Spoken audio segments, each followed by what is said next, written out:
Hello, innovators. Welcome to the presentation on winning business with USAID. This presentation is a preparation for participants who are going to take part in the Navigating Partnerships and Procurement Process with USAID webinar that's taking place next week on Wednesday, September 13th.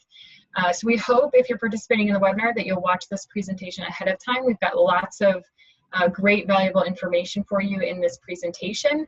And by watching it ahead of time, there'll be a lot more time during the webinar for your questions and discussion with panelists. So let me introduce myself. My name is Katie Shipley. I work for DAI, which is a USAID implementing partner. And I specifically work on a project that supports USAID's innovation group. And we do a lot of activities to support USAID's innovators like those watching today.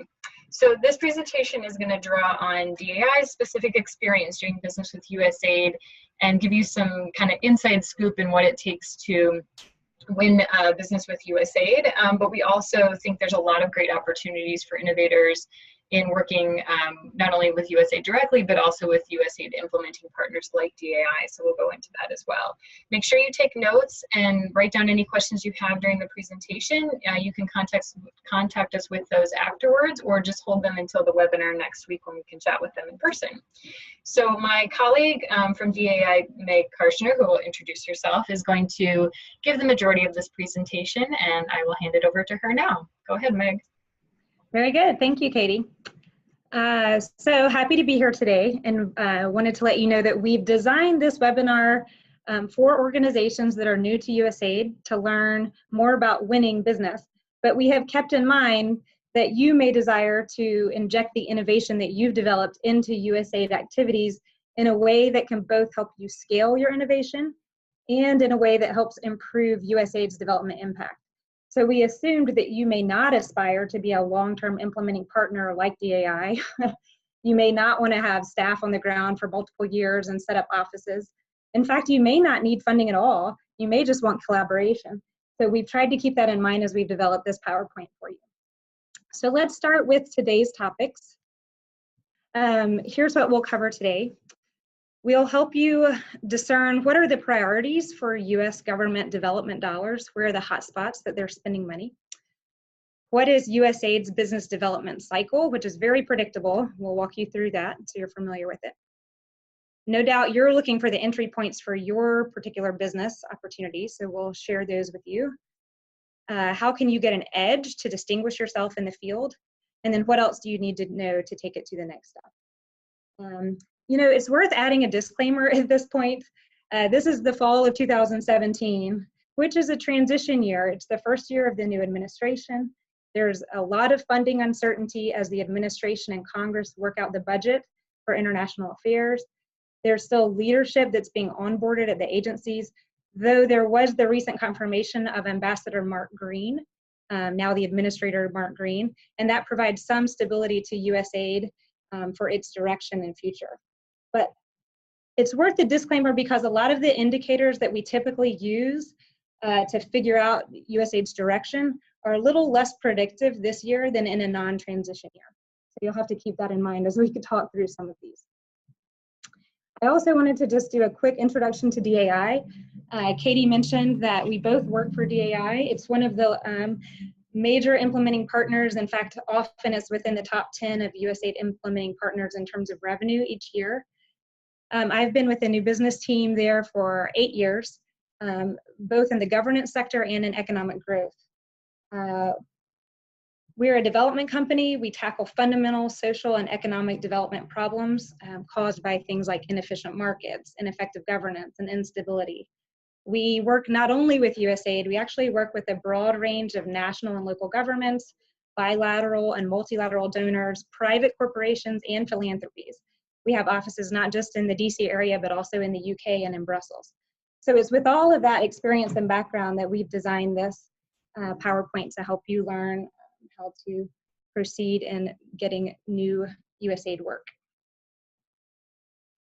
All right, so let's dive right in. I thought it would be helpful to first just define the market for you in terms of what does the US government spend on international affairs. It's funny because there's a huge misperception in surveys that are done across across America, including the heartland and the whole country. People often think that we spend about 25% of the US federal budget on international affairs, but the truth is it's actually less than 1%. In 2016, it was about $16.4 billion that USAID specifically obligated to foreign assistance programming. So this chart here is going to help you kind of analyze that $16.4 billion in a few different ways. There are two major categories of how USAID spends and awards money, and I'm going to go into some detail on that in later slides. But acquisition is one of the categories, and you can see that about $4.7 billion was awarded through acquisition in 2016, and about 11.3 through assistance. That's about a 1/3 to 2/3 ratio. So, but the other point on this slide that's important is that a lot of the awards for USAID are coming not from their Washington, D.C. headquarters, but the missions overseas, particularly on the acquisition side, are awarding even more contracts than Washington, D.C. So we're going to teach you how to be finding those and looking at the opportunities that are coming from around the world. Great. Okay, so this is, of course, a starting point. As you think about how can you bring your innovation to USAID, you need to know what are the priorities for foreign operations or for international affairs of the US government. So this year, counterterrorism tops the list. America is facing unprecedented number of complex global threats that can't be solved just by military power alone.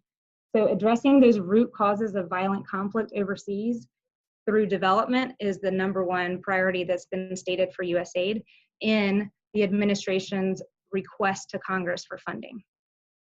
The second priority actually relates, it's combating illegal trafficking of persons and wildlife, but interestingly, the financing and funding involved in paying for illegal trafficking often gets back into the fueling terrorism.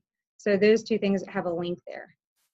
National security is, top priority for the Trump administration, and so understanding how development contributes, international development contributes to U.S. national security is an important way to frame the work that you do right now, because that will resonate with the administration. And that is a point related to slide number 3, or point number 3, addressing the root causes of illegal migration to the United States through economic growth, good governance, and security programming overseas is also a stated priority. And then interestingly, increasing the role of private sector is a key focus. This is obviously different from national security, but in fact, 95% of the world's consumers are outside of US borders, and the fastest growing markets are in developing countries. So it's vital that we stay competitive in the global marketplace, and also that we are trying to cultivate new consumers that can purchase US products.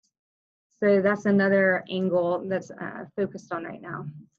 And then lastly, at Administrator Green's confirmation hearing, he mentioned that the US will not renege on its commitment to humanitarian relief, not only for displaced persons, but also related to famines that are happening, diseases that are no longer isolated to certain geographic areas, but are global in scope. Our humanitarian commitments will remain a top priority. So these are important for you to know so that you can be thinking about how your innovation in particular resonates with these priority areas, and that'll help you get traction with this new client. All right. Another few things worth noting is Ambassador Green has outlined 3 priorities. First of which is that foreign assistance funds must be used efficiently and effectively. So there's going to be a huge push within USAID to demonstrate value for money, to demonstrate that the investment we're making has a high return, and both quantitative and qualitative, I should say.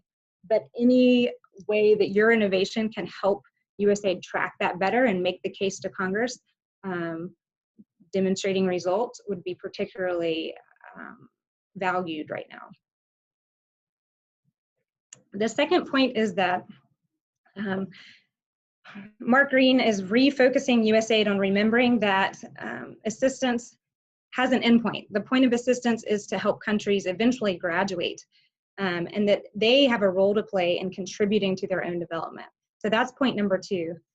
Our US assistance isn't inevitable that it'll continue ad infinitum, and that they should be stepping up more and more each year to contribute to their own development.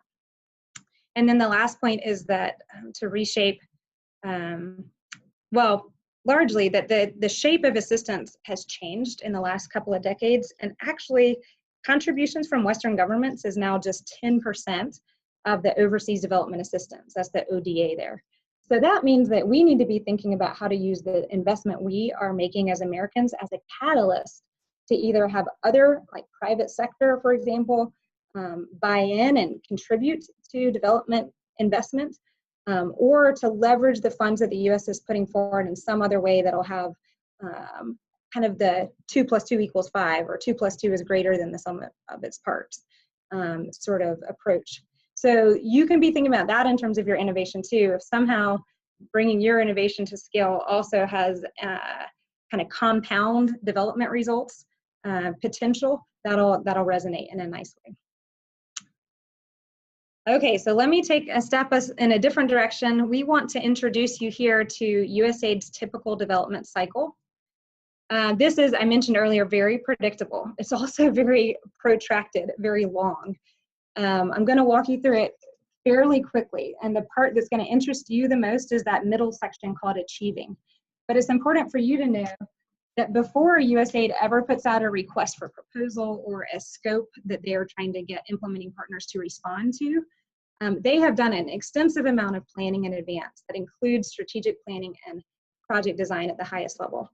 For each country or region where USAID works, they develop a country development cooperation strategy as part of their strategic planning. And then they design kind of broad projects that are responsible for achieving the results that the strategy promised to deliver. And it's from there, those are the first 2 points, and it's from there then that USAID designs specific scope of work called activities that would deliver the projects that then deliver the strategy. All of that can take quite a bit of time, well before we as implementing partners ever see a scope of work or a request for proposal.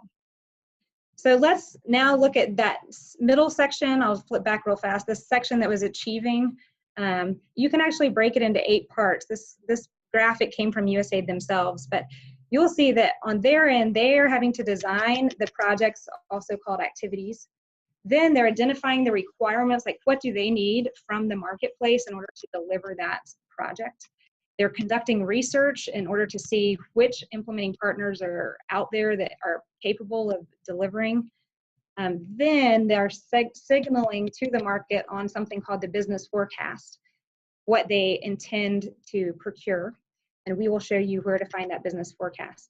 And then you get to the point of seeing the solicitation, of course, responding to it, they evaluate it, negotiate it, and award it. So that's 8 steps just within that middle section. And then to remind you, that takes us through the middle section, and then you get to implementation, and then of course, reporting results and closeout. So let me show you the typical time that entire process can take.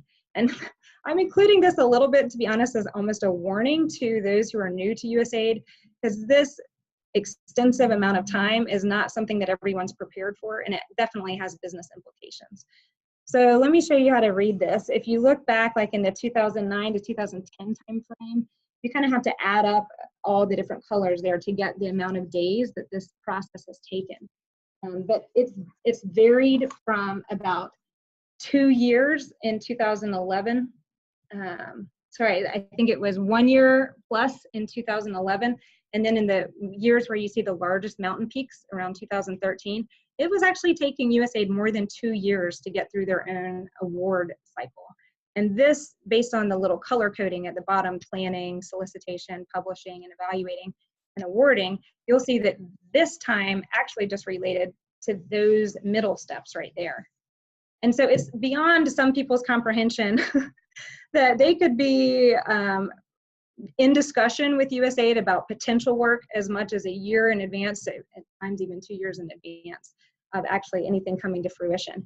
Now, I will acknowledge that USAID was aware that this was a deterrent and that this was a problem, and one of their biggest internal management goals is to improve PALT, or the procurement action lead time. So we have seen some improvement in recent years. That being said, this change in administration may, in fact, the uncertainty that's surrounding the future of USAID in light of the administration change could negatively affect PALT in the next 12 months or so. Okay, so let me just frame this as a final ending point on this point. Here is like a timeline of what it's like for a small business to survive through this protracted PALT process. So for example, you could, as early as, let's just say here it's September 2014, a small business took an initial scoping trip.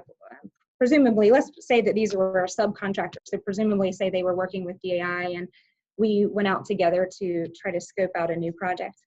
And it wasn't until a month later that the RFP, or the proposal, was submitted to USAID.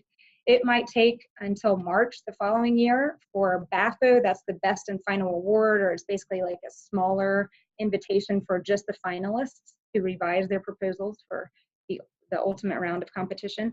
And then in April, say it's awarded. Don't forget, at that point, then you have to go through the permanent subcontracting process. That's a lot of paperwork. So that can take a month or more, during which the project will be kicking off and there'll be some work planning activities. But it's not really until around the summertime that activities are starting on the ground. And it could be as late as the fall before the subcontractor ever gets to submit an invoice. So you can easily see there how it's more than a year can pass before you receive any return on your investment. And we know, and USAID knows, that especially for small businesses, that can sometimes be a deal breaker. So one of the things we want to show you in this presentation today is ways you can interject into the process without having to be one of those traditional partners that had this entire part, or ways that you can inject after USAID has made an award. There may still be opportunities for you to kind of get added on. And that's nice, because at that point everything is real as opposed to speculative, because at that point the contract is already in place. Okay, at this point I'm going to turn into the third item on the agenda and talk about where are the entry points for you to be able to identify the strategies that USAID has defined for each country or region, and then all the way down to what are the specific business opportunities that will be coming up in a proposal format in the near future. By the way, all of these images are going to be available in a PowerPoint format for you as well. And if you click on these images, they're hyperlinked to the actual websites, which should be a nice resource for you. But for the sake of this presentation, I'm not going to go to the actual websites. But here you'll find kind of a starting point. Let me back up, sorry. This is the list of the country development cooperation strategies for all of the USAID countries. These are typically 3 to 5 year plans, and they get revised. And you'll see that the cycle of new business opportunities sync up with when they've just released their country development cooperation strategy. And then that's the basis for all the future awards. So that is a key website. If you just want to say, you know, I'm interested in working in Central Asia, I have this particular innovation to bring to scale, you would be able to determine, does this even jive with what USAID's development goals are? Or should I be trying to find some other donor or some other outlet for my innovation? Secondly, you can go to the International Affairs budget. This is the budget request that is prepared by the administration and sent to Congress so that Congress can see what the administration would like to do in the next fiscal year. Now, as I said in the disclaimer at the beginning, this is a particularly unusual year, and the FY18 congressional budget justification is not as comprehensive as we expect USAID programming to be. Reason being, the Trump administration requested a significant cut, almost a third of it, to the international affairs budget. Therefore, their justification only speaks to the activities they would do with that level of funding. But we can already tell that Congress intends to appropriate higher levels of funding. So that means there's going to be additional activities USAID will do that we don't have prescribed in the CBJ. regardless, it may still be helpful for you to look up the various countries in this to see what USAID said they plan to do for the next fiscal year. Great. Now, USAID has made major strides in the last year to be much more transparent with the implementing partner community about what they intend to bring to solicitation in the next 3 to 6 months. So this website is actually maintained on a daily basis by USAID with updates about anticipated solicitations, and it even includes dates when they think the actual request for proposal or request for award will hit the street. If you can see this button in the maybe 2/3 of the way down on the right, the download Washington and Mission forecast, that will take you rather than from like a blog type feed of opportunities, it'll actually take you to a spreadsheet that looks like this. That says you can see each country, you can see the name of the awards they anticipate in the next 3 to 6 months, and it's a brief description and even the dollar range. It takes you to great information. So this is key. It's a very important resource that you could be monitoring daily. Okay, let me pause here because I mentioned at the very beginning on the first slide that I needed to define for you what is an acquisition and what is assistance. There are 2 ways, as we mentioned, that USAID procures services. I'm going to give you some examples to help you understand the distinction. But first, the definition. Acquisition is a legally binding relationship in which the principal purpose is to acquire property or services for the direct benefit of the US government. So think of it more like if you wanted to do an addition on your home, you would contract with a construction company to design and build that. And by terms of having it under contract, then there are responsibilities that both parties agree to and understand is what you're going to deliver, and you're held accountable to that. On the other hand, assistance is a different beast. Assistance is defined as to carry out a public purpose of support or stimulation authorized by the law of the United States. That's kind of difficult to understand. I think the best way to describe it as it affects, in the context of USAID, is there are many charities and non-governmental organizations that do development work. And so it is a possibility that the US government could stimulate or support those organizations' work. But at that point, it's not so much the US government saying, this is the exact deliverables that I expect, and I've contracted you to do this work on my behalf. On the contrary, it's more the US government making an investment in that organization's programs in order to further those. So it's the onus of control lies more with the organization. So you'll see in this slide that about 2/3, as I already mentioned, of USAID's development assistance is done through assistance and about 1/3 through acquisition. That does have, you might say, why do we even care? What's the point? There are implications for the type of oversight and the type of regulations that you're subject to if you are doing acquisition. It's more stringent than assistance. So that's an important distinction for you to know because the burden is then steeper. It's a higher level of contractual compliance that's required for acquisition. And we'll get into a little bit of that later. But you're going to need to make a business decision. Do you have a preference, or is there one versus the other that fits your model better? And then that might direct you into where to look for opportunities. If you've decided assistance is for you, here's the website where USAID lists all their requests for awards. That's the types of grants, something called cooperative agreements. It's grants.gov. You would go just to the search category and filter out by USAID opportunities, and then you would see all the upcoming requests for application. If you've decided that acquisition or the contract side is more appropriate for you, those are released through a website, Federal Business Opportunities or fedbizops.gov.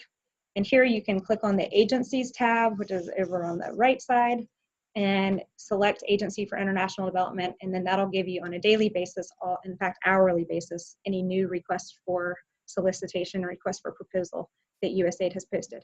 And both of these websites are not just for the USAID Washington office, but all of the international offices of USAID release their solicitations on these 2 sites. Okay. So we thought you might want to hear from DAI our advice based on our years of experience. So let me walk you through, and this is where, as I mentioned at the beginning, we know that not all of you aspire to be implementing partners in the sense of setting up local offices and having long-term staff. So we're keeping that in mind as we make these recommendations to you. But in terms of how to get in the game, you need to first consider the benefits of priming versus subbing. Obviously, if you were the prime contractor, there's a lot of control that you'll be able to have in terms of dealing directly with the client. You'll be gaining experience and also getting the credit for the work that you deliver. And of course, the best way to win new business is to deliver your current business well. So if you're performing well as a prime contractor, that helps you continue to win new business. And it's worth mentioning that if you're a subcontractor, it's possible that the prime can take credit for your work because it still happens underneath their project. So at that point, both of you can claim the work that you've done. There is, however, if you're priming, more of a burden of management and there's more risk involved for you. The subbing, which I would honestly recommend to new players, is beneficial because the prime can help guide your way through the steep learning curve. There are a lot of requirements. Let me just show you this next graphic. Boom. Imagine this whole legal framework and regulatory framework that implementing partners are subject to. The left side is more applicable to the contract side. The right side, where we talk about the OMB circular, is applicable to the grantees. But as a prime contractor, you have to know the law. You have to, that authorized USAID in the first place. You have to abide by the regulations that are the federal acquisition regulations. And then, of course, USAID has their own supplementary regulations called the ADAR. And then the Automated Directive Service is additional guidance that outlines USAID's procedures and expectations. So all of that is a lot to learn. And a prime could help you kind of navigate through what's the important part that's relevant to you. And then on the grant side, those two circulars I've referenced there just in case you wanted to look up kind of what governs grantees. All right, so moving forward, another bit of advice is in advance, you want to identify potential implementing partners. And I'm going to show you how to do that. Obviously, DAI is one of them. But there is a website called USA Spending that tracks all US government expenditures. The challenging part is it's not all for services. Some of it is even their own purchasing of computers and supplies, paper clips, whatever they need to do their business. But you can isolate on this website just USAID, and then you can choose whether you want to look at grants or contract spending. And if you'll look at the bottom right part of the screen, it's small, but you can see I have under top prime recipients. I've selected contracts, and then this website is giving you the list of top contractors and the amount that they were awarded in the prior fiscal year. And you can also look at multiple fiscal years. You can filter differently. But this will help you get just kind of who's who among the implementing partners, and you can do research on these firms to determine which one seems to have most close alignment with whatever product or service that you are hoping to offer. And of course, by clicking grants next to contracts, you can see the same list of top recipients, but that would be more on the grant side or the cooperative assistance side. So identifying potential implementing partners first is the way to go and building those relationships. Back to our list of advice. Number 3, understand the internal organization of those larger companies, of those potential implementing partners. Because honestly, I hear feedback from smaller businesses that DAI is quite decentralized and has so many different regions and bureaus within us that they never know who to talk to. So early on, building a relationship, establishing a point of contact, and someone that can then help introduce you to others is obviously key. The timing, this is point 4, engage your primes early in the development cycle. This is tricky because sometimes folks, small businesses or innovators who approach us super prematurely, we kind of respond in a way saying, oh, sorry, we haven't yet formalized any teaming agreements. We're still contemplating what our design will be, so we don't know yet what types of partners we need. However, if they wait too late to approach us, all of that is already locked in place and there's limited opportunity to bring on new partners. So frequent communication and touching base about upcoming opportunities is wise so that you can try to get that timing just right of when to really deepen discussions with a prime about opportunities. The other thing, and this is the next point, is as you hone in on specific requests for proposals that you may be interested in pursuing with the prime, articulating for the prime what value you add is particularly important. The burden is on you to do that, and that will, the better you can make your case about how your services relate to USAID's requirements, the more likely that partnership is to flourish or to even happen in the first place. So take time to read USAID's scope of work or request for information prior to a scope of work, or any documents that you can find about what the future program may look like, so that you can be specific about how you add value. Okay, the second 2 points, you'll be unpleasantly surprised at the amount of paperwork involved if you're becoming a formal subcontractor. But the faster and more accurately you can complete that, the better. Primes are happy to help guide you through it, but they don't appreciate if you wait till the last minute right before the deadline. So being responsive and being proactive in completing all of your requirements is very important. We were going to take a little time to talk about the benefits of establishing a trailblazer. And what I mean by trailblazer is slightly different than I mentioned earlier about finding a point of entry at an implementing partner. We have some examples within DAI of innovators who have paired up specifically with DAI technical staff that have similar expertise, and great things have come from that. So I was going to actually turn it back over to Katie, who had some familiarity with some of this, to give you 2 examples of how it could be beneficial to you to find an individual that could help you blaze a trail in this new development arena. Thanks so much, Meg. So as Meg gave you lots of great detail on how to formally work in a contractual or grant way with USAID or USAID implementing partners, there are other ways to get involved and benefit from connecting and collaborating with the development implementers and programs without having to go through contracts and grants. And these are 2 examples of where innovators have collaborated with DAI in a way that was mutually beneficial for both. The first one is Phil Hughes, who is from Mavuna Harvest. He's an innovator, and his innovation is actually getting dried fruits from smallholder farmers in Africa and selling them in US markets, and really focusing on smallholder farmers and reducing post-harvest loss, et cetera, et cetera. So he had a lot of demand in the US for these products, but he was really struggling to find the right suppliers in Africa, a region he, maybe a couple countries he had experience with. There are a lot of places he didn't have a lot of experience. So he partnered with Don Humpel, and I think, Meg, if you can click to the next one, there's a little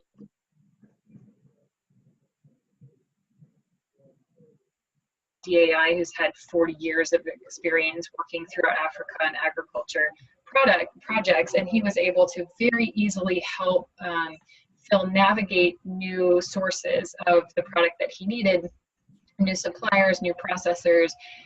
Don understands the regulatory environment in countries. He understands the quality needs. He understands their reputation and the history of different actors in the marketplace. And so he's really able to save Phil a lot of time and help him navigate and do some due diligence on potential suppliers. So that's a great example of how an innovator can really benefit from the expertise that's with an implementing partner like a DAI. And Meg, if you want to go to the next example. The next one is ThinkMD. So ThinkMD has an innovative clinical diagnostic tool and app that they've created, and DAI's health team looked at this app and said, this is really different than anything else on the market. So just our knowledge of, what's the latest innovation, what's the latest thing working in the field, we were able to look through all the new sort of health diagnostic technologies out there and realize that this one was really different and had a really competitive advantage. And DAI was so excited about the potential health benefits of this and the impact of it that we are now in a strategic relationship with this innovator, not only integrating them into any programs we're doing with USAID, but also proactively helping them to expand and enter into markets where DAI has experience, contacts, insight. DAI has also actually invested their own money in this innovation. So you can find real champions within implementers whose goal is to see development impact, and if they find innovators that can help them achieve that, then there's a real self-interest in helping those innovators and getting their innovations scaled up and helping them through a lot of the challenges that small businesses or small organizations have in this space. So those are two quick examples, and I'll go back over to Meg for the rest of the presentation. Great, thanks. And before I move on to advice from implementers post-award once a project's already awarded, let me just mention that, as Katie said, sometimes it's kind of it's in our mutual interest of a large implementing partner and then you as an implementer to figure out how to work together. And it can be beneficial at the proposal stage, even if you're not likely to become a full subcontractor. But if you just have ideas that could infuse something into a project that doesn't require you to have all the same formality as a subcontract, discussing that at the proposal stage and then writing it into our proposal can be some magic that maybe USAID would recognize as having high value, high potential that could help us win, and then give you the opportunity to proceed without all of the trappings of a subcontractor. And we wanted to also mention that you know, you may, as I said at the beginning, you may not be seeking funding directly from USAID.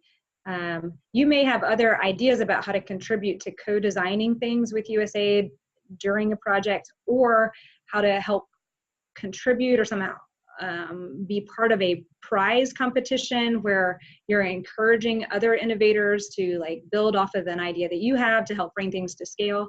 And USAID is and more recognizing the value of that and wanting to see that.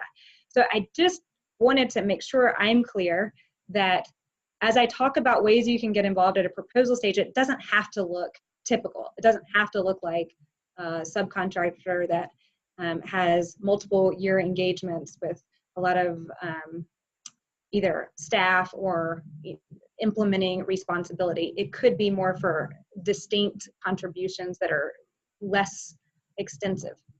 I hope that that kind of puts some ideas in your head about how to get involved at a design stage that could be beneficial. Okay, let me fast forward here to post-award.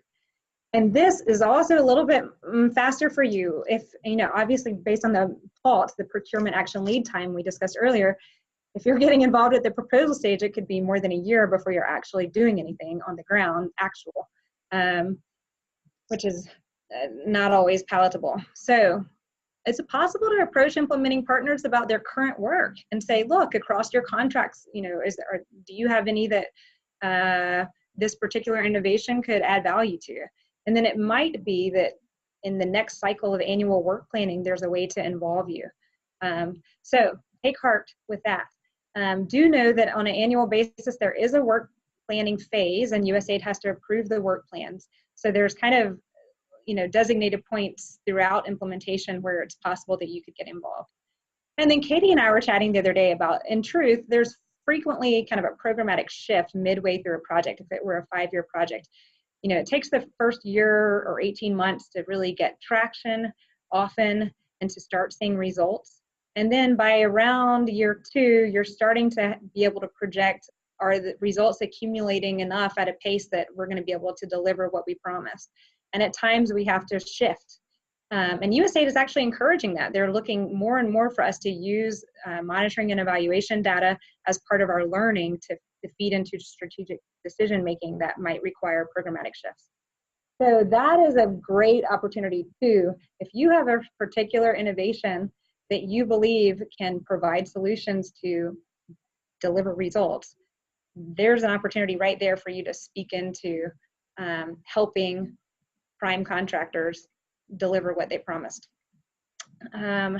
So the key there is getting a seat at the table, which figuratively and literally, but you know, that's going to depend on your having established relationships in advance so that folks know the value that you potentially could bring and then give you a voice to speak into it and an opportunity to make it specific to that project. So I hope those things are helpful. And again, that trailblazer that Katie talked about, or just a more general entry point person who can introduce you around the company are key to both of these things. All right, the last section I believe we wanted to go over is how you can get an edge how you can distinguish yourself. It's important to know USAID does in fact value new partners. In fact, I was listening to a congressional hearing the other day where one congressman, I think from New Jersey, specifically called out the US administrator, actually I think it was a Secretary of State, and talked about, we have companies in my district that really want to contribute to the US government development outcomes, and they can't figure out how to work with USAID. Can you make it more simple? Can you make this an easier process? And USAID has recognized that, and they are taking steps to make it easier for folks to onboard, and they want to see diversity. So that's good news for you. Private sector partnerships, I mentioned earlier that there's been a major shift in the last decades, that now only 10% of official overseas development assistance is coming from Western governments. And that means that there's a lot more money flowing from private companies. So any work, we're thinking outside the box now. Almost every activity we're doing with USAID, we're trying to think, how can we leverage private sector dollars? And if you have relationships from your circle of influence that maybe could contribute, that would also bring value to the table, and USAID would appreciate that. It's worth it if you are an official, small business, for you to go through the steps to get certified by the Small Business Association, because USAID has a mandate to designate a certain percentage of their awards to small businesses. I think the current number is 11% of their prime awards have to be to small businesses, and 20% of their sub awards. And as a prime contractor, DAI has to report on, are we meeting our targets and bringing small businesses into the development space and utilizing them. So last year, veteran-owned, women-owned businesses, and also the historically underutilized businesses, those are called hub zones. It's basically if your office is in a location that has been designated underutilized business zone. Those in particular, USAID had trouble meeting their metrics on. So if you had any of those official designations from the SBA, that would score you points, so to speak. And I've listed the website there for you to find out more about that. Okay, and lastly, I wanted to just mention that local capacity building is so key. I mean, we heard from Administrator Green that aid is not permanent, that we intend for local ownership to increase, and eventually our assistance would fade out over time and countries would graduate. So any work that we do has to be paired with building local capacity to do the work themselves. So be mindful of that as you're thinking about how your innovation adds value. If it were a way that gave new ability to local citizens to further the work or carry on the work themselves, that's a good hook. That's an important priority. Okay, I believe this is about the end. Just wanted to mention a few things that you should know going forward. Typically this goes back to what a traditional partner looks like, but traditional partners have had labor-based contracts historically. We're seeing a shift, and I think it's a good thing. More often there are performance-based contracts where basically our fee is tied to that we actually deliver what we promised. So be mindful of that. Fixed priced work might be your more common approach when you're doing commercial work, and that can happen with USAID. However, USAID has to have full transparency into your buildup. So expect to share the costs that feed into your multiplier. Some new firms are surprised that that's required, but that is part of the US government's due diligence on ensuring that it's good value for money. And then, as I already mentioned earlier about the other innovative approaches, you don't have to work in the same way that traditional partners have. You can brainstorm with the prime or with others in the implementing community about innovative ways to even price the sort of work that you're offering or the products that you're offering. It might look different from typical. Okay. The next few bullets, I won't go into what each of these mean, but it's just a small demonstration of the required paperwork that's going to be necessary if you engage at the proposal stage. And again, a prime can kind of help you through this, but just wanted you to not be surprised later at the level of due diligence and paperwork you're going to have to complete. All right, so that about wraps us up, but I wanted to make sure that you had other resources at your disposal for further investigation. This was actually just the tip of the iceberg, even though it feels like I've been talking a long time. USAID actually has great resources on their own website for new partners, including webinars. They have a whole list of different training that you can take about how to work with them. Then they have documents that are just resources that you can read, including the one I showed you there about doing business with USAID. And then there are forums periodically where USAID opens themselves up to questions from the implementing community. Annual Ask the Procurement and executive phone calls, and quarterly business forecast phone calls where you could be even specific, like in Nigeria, will there be work in this area? Something like that. So be sure to check out those resources on your own time. And with that, I'll turn it back over to Katie to share final thoughts and our contact information. Great, thank you so much, Meg.